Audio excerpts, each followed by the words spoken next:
Bonjour les amis, je suis très heureux de vous retrouver pour une deuxième revue de presse.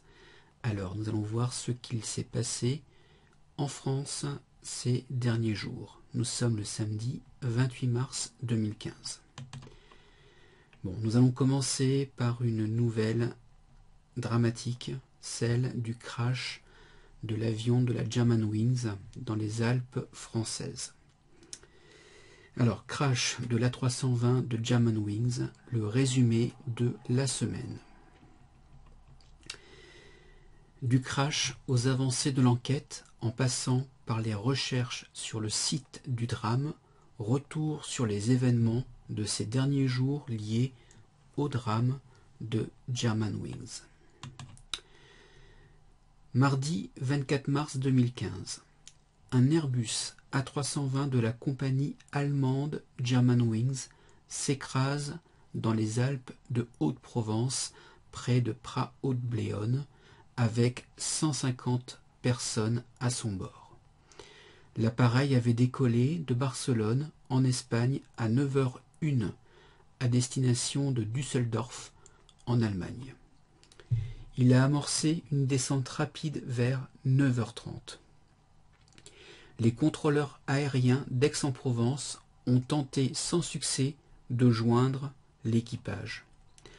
L'A320 a volé pendant 8 minutes à basse altitude avant de s'écraser.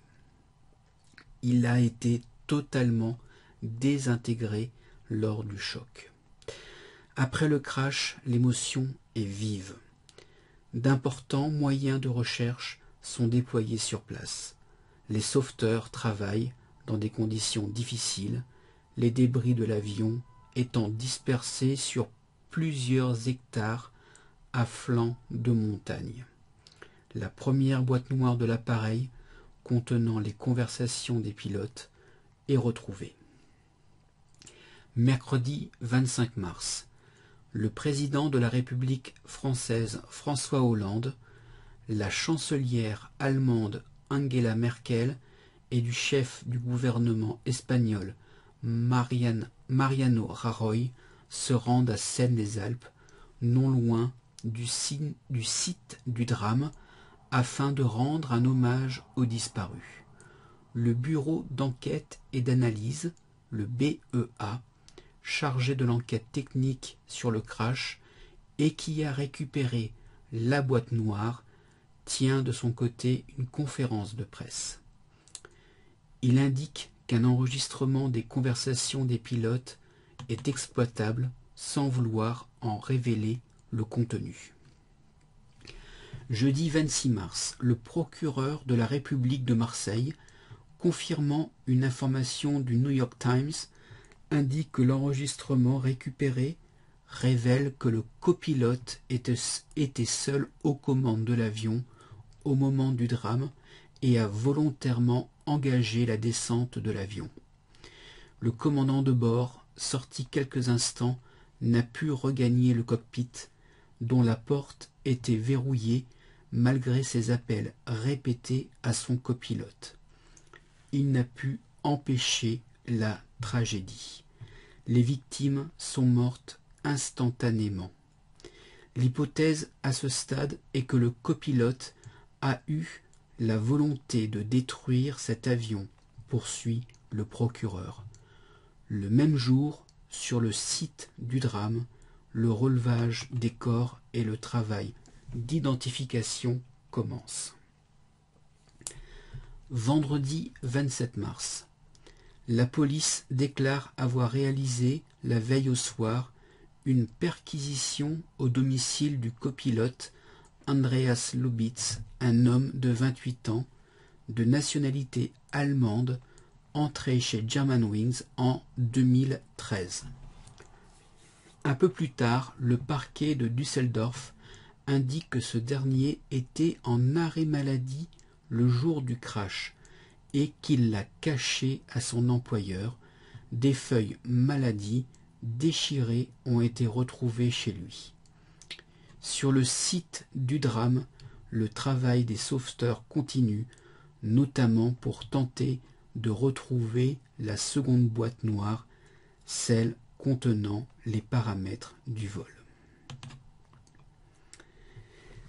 Je m'arrête là pour cette tragédie qui est vraiment tout à fait bouleversante.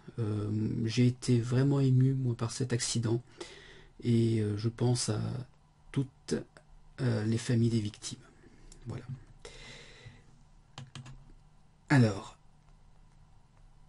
l'autre actualité importante en France, c'est le vote qui a commencé la semaine dernière et qui va continuer ce week-end pour élire les conseillers pour les départementales.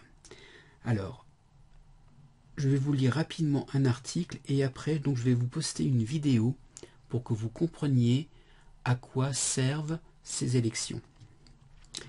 Comprendre le scrutin des départementales en 5 minutes. Le 22 et 29 mars, les Français sont appelés aux urnes pour les élections départementales.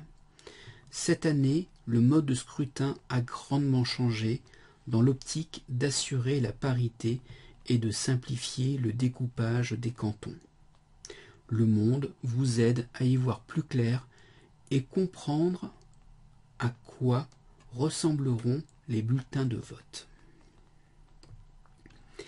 Et je vais terminer cette revue de presse par une très bonne nouvelle. Alors, il rafle pour la 2e fois le prix de la meilleure baguette de Paris. Bien sûr, on parle de baguette de pain. Voilà. Il a raflé la mise. Et pour la 2e fois, ce jeudi soir, c'est la baguette de Djibril Bodian, 38 ans, boulanger au 38 rue des Abbesses, dans le 18e, qui a été élue la meilleure de Paris 2015. Il avait déjà gagné en 2011. Son sort a été âprement débattu dans l'après-midi par 15 membres de jury lors du Grand Prix officiel. Parmi eux, Nadia, la trentaine, tirée au sort sur Internet comme jury consommateur parmi 800 volontaires, mais aussi Guillaume Gomez, chef de l'Élysée, ou encore Olivia Polski, adjointe chargée du commerce de la mairie de Paris, et, comme le veut la tradition, le lauréat 2014, Antonio Teixeira, boulanger, rue d'Alésia, dans le 14e. Le jury s'est retrouvé, comme tous les ans, au 3e étage du très bel immeuble 18e de la Chambre professionnelle des artisans boulangers-pâtissiers, quai d'Anjou, sur l'île Saint-Louis, dans le 4e, avec vue sur la Seine. En mai, il livrera l'Élysée. Cette année, 231 artisans se sont présentés. Ce midi, les boulangers faisaient la queue dans l'escalier, sourit Olivia Polski. 113 se sont fait retoquer. La baguette n'avait pas la bonne dimension, le bon poids. Les 15 jurés ont quand même goûté 118 baguettes en 3 heures. Si, insistait Nadia, on fait la différence, et puis on goûte des petits bouts. Au final, le résultat est tombé à 18h40. Olga Polski a téléphoné au lauréat pour lui annoncer la bonne nouvelle. Ce soir, dans sa boulangerie de la rue des Abbesses, Djibril savourait.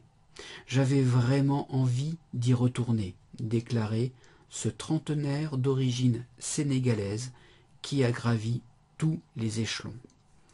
Il est arrivé dans le métier il y a 17 ans comme apprenti, et avec le prix 2011, la consécration, il a augmenté son chiffre d'affaires de 30%.